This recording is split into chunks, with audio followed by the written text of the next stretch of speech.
Hi, this is Joyce Pellino Crane. I'm the news director at WestfordCAT, and I am here today with Marilyn Katler, who is one of our new board members. Marilyn, welcome to Thank you, Joyce. WestfordCAT. Happy to Thank have you. So we're here today to talk a little bit about you. We have a series of questions we're asking all the new board members. It's the same questions. We just want to hear what each of you see or think as individuals, and then how I'm sure we'll watch you develop and gel as a board that functions well. So here we go. Here's the first question. What is your vision of the primary role and scope of the WestfordCAT board? Well, right now we're trying to learn together how to work with each other, and we eventually and now are going to be the ones to oversee and to put WestfordCAT in the future and to help it now to get what it needs. And that is our goal for now. So yeah, just branching off from that, I suppose what it needs is right now some financial help. And I don't know what you're thinking in terms of what could be done. I think you're participating right now in some kind of auction, I hear. Yeah, there's been task force that have already been working on this. So there is an auction that's going to happen, and people are donating gift certificates or other things so that WestfordCAT can have money in the future if people can bid on these things. It would be nice.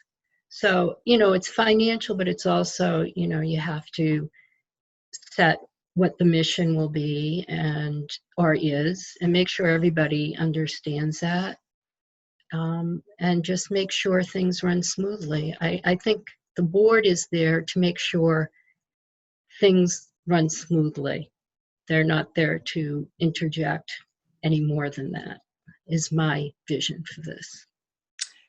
Thank you. I've heard that from other board members, and it's very much appreciated. In order to build a diverse and collaborative board, what attributes do you bring to the table? Well, I guess I'm a non-media person. I think most people on the board have at least been in the media. And I guess I've also worked in Boston and in various other positions in different places in business and in factories and just in different areas, and been with people of all different backgrounds. And I think that gives me just a different viewpoint somehow. When I'm in meetings, when I'm hearing things, I tend to have a little bit different of a view sometimes than other people. And it may not be right or wrong, it's just different, and people can, I think, take that the way they need to, or, build from that, either accept it or reject it, but it's there. So I looked at your LinkedIn profile, and I know you're retired, but you had the title of Business Intelligence? Business Intelligence Specialist was my last position.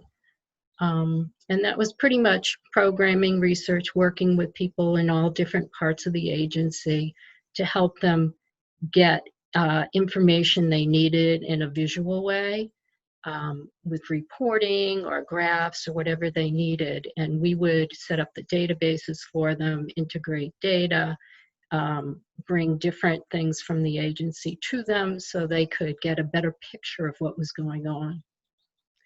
So what kind of background did you need prior to doing that work in order to be able to do it? Right. So I had been a programmer.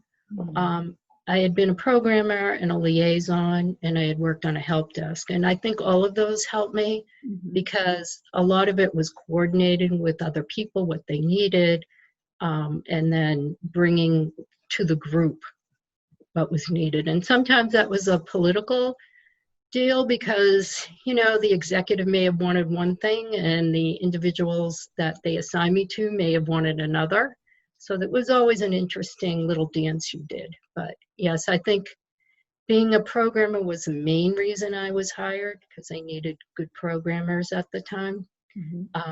But with that, you needed to have very good communication skills. Very interesting. What primary activity will you be focused on as a director? Well, I'm not 100% sure yet. I'm looking into working with the policy committee. I'm very interested in policy and that kind of issues that go on with missions and policy and how that affects the WestfordCAT. So I'm looking to work there, and also with the rules. There is one group that's going into the government to look at what kind of bills are being, put out there for 501c3s or, the other nonprofit groups, and trying to work on that. So those are the two things that right now I'm interested in. That's great. Yeah, we definitely would like to look at our policies and make sure everything is up to par. So that's a great, wonderful. How do you have a way of measuring progress? I think that's going to be something we're going to have to figure out. What is progress and what isn't? That's always the difficult part, right? Yes, it is. Is putting those measures into place. There are months where we're doing really well. The website has numerous hits and we're up by 18% or 20% or whatever. And then there are periods when, the news is slow or nothing. I hate to say it like this, but nothing terrible has happened to draw people to the website. And so our views are maybe a little bit down, and there's really no way of controlling that, but it gets looked at as progress, unfortunately. Yeah, I think, looking at the website alone is one thing, but what it brings to people is another. So I guess for me, a lot of I've been trying to find all the COVID things I could from WestfordCAT. It was the place I found out how many people had COVID in Westford. I couldn't find that any other place but WestfordCAT. And I looked for it and I found it. And that's, also right now I'm afraid to go out because I have asthma. So I'm going to be looking for WestfordCAT for all the local elections coming up. That's going to be really important to me. And that has been a real awakening for me because I worked in Boston, I didn't know who I was voting for, really. I don't know these people. I was voting, and I had a very rude awakening when I voted for somebody that I didn't agree with at all, or I maybe didn't vote for them, but I had no clue who else to vote for anyway. I don't even know. That's how bad it is. I might know one or two people that ran because of my son or something else I'm into within the area. But basically, I was going blind until I started watching things on WestfordCAT. So I think it's a very important place for people in Westford to go. I think it was Mark Cost, select board member Mark Cost, said, there's nowhere else to go to find local news. And that is actually true. I mean, you can't get the lost dog story in a regional paper. You just can't do it. So we do try to cover it to that degree if we can, which is, whatever is happening on the ground, we like to bring it to you, and hopefully we can bring enough of that. It's difficult to cover just one town, be one person covering an entire town, but we do what we can. So moving on, what contacts do you bring to WestfordCAT that will help our fundraising efforts? Well, that's an interesting one. So I'm not a, you know, I have a lot of contacts because I'm 65 in general. Will people I mean, help? because you That's, lived life long enough to have developed a lot of contacts. that's what I'm saying. I don't have wealthy business people, that I know of that with hundreds of thousands of dollars like they do at GBH. But I think everybody has a network. And if you're looking for fundraising, everybody does their part. And I'm glad there's a task force that's already started, which is why we already have the auction. And, we already have other things going on to bring money into WestfordCAT. And going forward, maybe we can find other ways besides just fundraising that'll help our local news station and maybe other local news stations as well.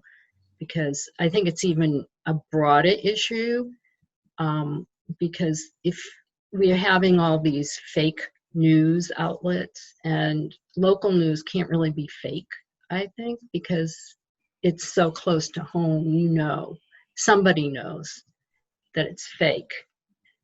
I You can't love really, that. I you love can't really that. Yeah. fool someone.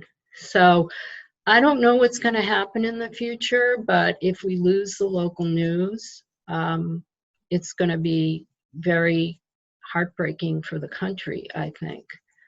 And it's already started, but hopefully there'll be bills and other things that help out along the way. Yes, hopefully. What do you think the main challenges that the station is facing? What are they over the next 5 years? Well, besides the cable issue that everybody talks about, and I think it is this fake news kind of thing and getting out there and just staying focused on what the needs of the local area is, like Westford.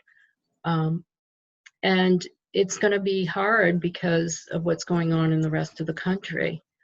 So I think that the challenge is to make things real relevant, to get out there and to make people realize that they need this. Like I found out maybe a little too late that I needed to have this news. And it was Well, quite daunting. yeah, it's never too late, I live in Chelmsford, but I don't, I'm just as guilty because I don't keep up with what's going on in Chelmsford. I keep up with what's going on in Westford because that's my job and I find it fascinating. But, I'm in the same boat in many ways. So last question, how will you help WestfordCAT prosper in this environment? Well, hopefully working with the other board members, we'll all work together to get WestfordCAT where it needs to be. I think all our skills together can do this. We have some great people on that board now.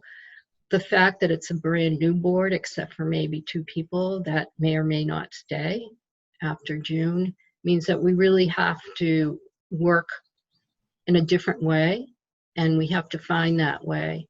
And I think we're working towards that, but first we have to get to know each other and know how to work together. And yes, we're doing things even while we're doing that, but I think that part of it's going to be important so that we can work together to bring WestfordCAT to the next stage. Yes. And, there are technology changes as well that are coming with 5G. So all of that has to be watched. Oh, yeah. A lot of research has to be done on my part because I don't know it all yet. Well, so before we end, I just wanted to ask you, is there anything that you want residents to know about your role at WestfordCAT or about WestfordCAT in general? Well, I guess that I took this on to help WestfordCAT, and I hope to be able to. And I hope people learn to appreciate WestfordCAT within my year of being on the board, so that in the future, it'll just prosper. The more people that watch, the better off WestfordCAT will be in the end. Thank you, Marilyn. That was very nice. Look forward to working, seeing the board work together and helping out whenever I can. Thank you, Joyce. You're welcome. This is Joyce Pellino Crane, and you're watching WestfordCAT News.